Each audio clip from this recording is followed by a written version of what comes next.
Hello, I'm Kian Scott. I'm presenting on my senior project. For my project, I chose to do photography. Um, I didn't really have an end goal in mind. It's kind of just me taking photos. I tried to focus it on portraits of people, um, but I got some landscape stuff in there too.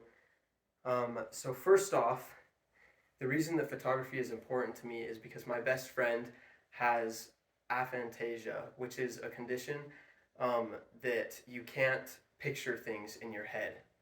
So you could say to imagine a red apple. Most people will be able to see like a red apple in their mind, and he can't. So I see photography as a way to help him save memories because he can't see things in his head otherwise.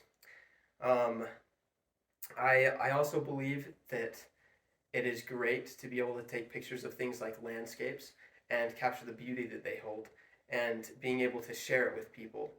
I also plan on having this as somewhat of a fallback career in case my major of software engineering falls through. I'll be able to fall back onto photography and use it as a career if need be.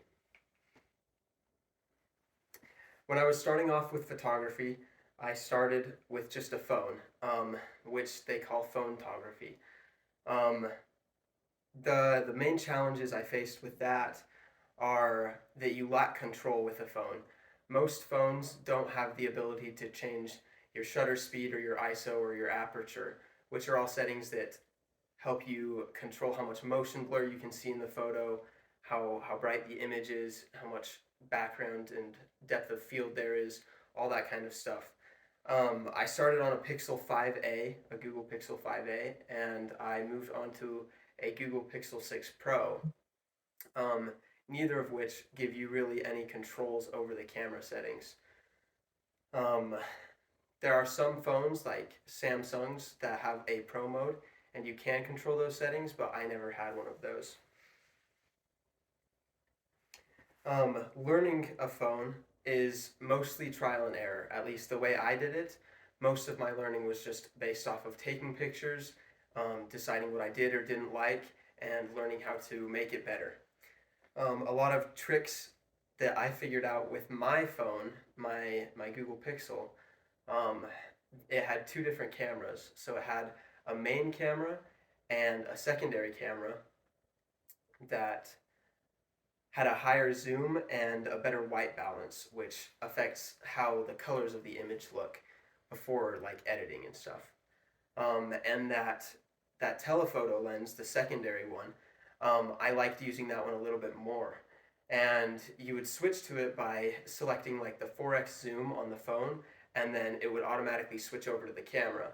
But if something was too close and it couldn't focus properly, it would switch back, or if it was too dark, it would switch back. So I had to figure out how to get it into that secondary camera in situations that the phone didn't think it should be using that second camera, and figure out how to keep it there so that I could get a good high quality photo. Um, One of the treats that I found with the phone was an astrophotography mode where you can set the phone on a tripod and it'll take an ultra long exposure image. It'll just sit and take one picture for like 4 or 5 minutes and take these amazing pictures of the stars, as you can see there. Upgrading my experience. Um, a few months ago, I think when I started this class, I decided to buy a camera, and it's one of the biggest things I've ever done. It instantly improved all of my photos. Just from day one, the day that I bought the camera, I went out and took pictures with my buddy, and this is one of them. And the quality difference, being able to control all of my settings, all of that kind of stuff, just instantly improved it to where it was something that I couldn't really do on my phone, but with the camera, it just made it so much easier. And learning the camera was a lot of the same as learning the phone. A lot of trial and error, just seeing what I liked and what I didn't like, and continuing to build up my skills and learn how to do it. Um, my senior project essay also helped me a lot with it because I was able to research what all of the camera settings did, like shutter speed and how it affects how bright your image is or how much motion blur shows up, changing your ISO and how it brings noise into the image, which is like it's kind of a grainy feeling where it's got like in the black parts of the image in the dark shadows, it'll have black and gray specks, and you can kind of turn that into an old vintage kind of style.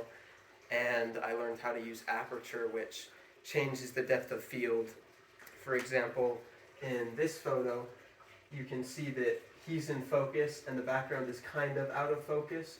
But in this photo, he's in focus and the background is a lot more blurred. That's because I had the aperture set to a lower value. Um, and YouTube also played a big part in learning the camera because anything you can think of, it's been done on YouTube. You can search up how to use a camera, and there's anything from a 5-minute guide to 2-hour long videos of people going into depth on what all of the camera settings do and which ones to use in what situations. There are a few different types of photography, the first of which is landscape photography.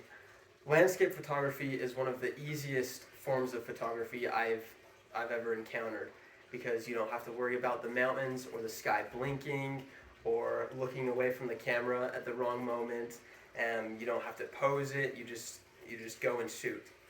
But it still lets you embody your own creativity and put it into those images.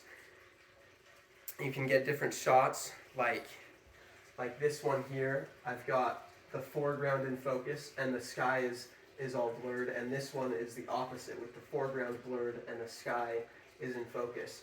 And you can change those depending on what kind of style or photo you're going for.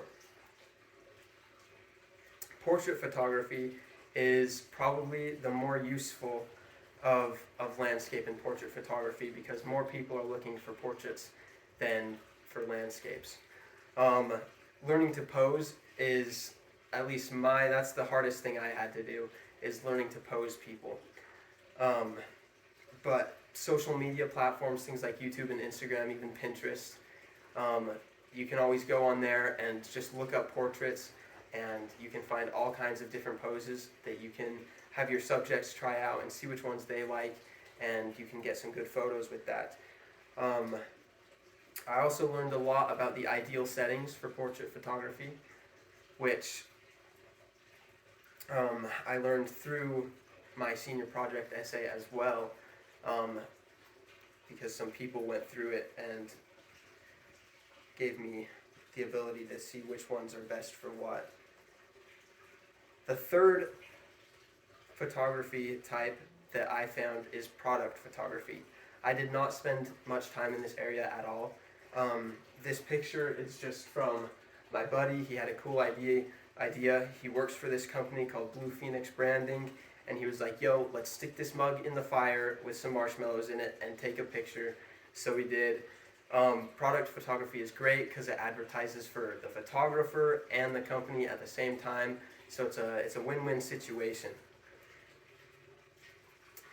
Sharing my work, I share my work so that I can get advertisement for myself, so that I can have customers who want their own portraits shot, and they can hire me to take photos. I've taken senior photos for a few of my friends and things like that. And social media is a great way to do that. I post all the time. I try to keep it consistently, at least once a week on Instagram, and every once in a while I'll post something on TikTok. Are there any questions? How long have you been doing photography? That's a good question. I've been doing photography. I think I started with my phone about 2 years ago. Anything else? How long ago did you find photography interesting and you wanted to do it? I think I probably decided that I was interested in it probably a few months after I initially started, just because I was kind of just taking pictures for fun. And what really interested me wasn't really taking photos themselves, but editing them and seeing the power that you have with editing photos and how you can change the look and feel of a photo.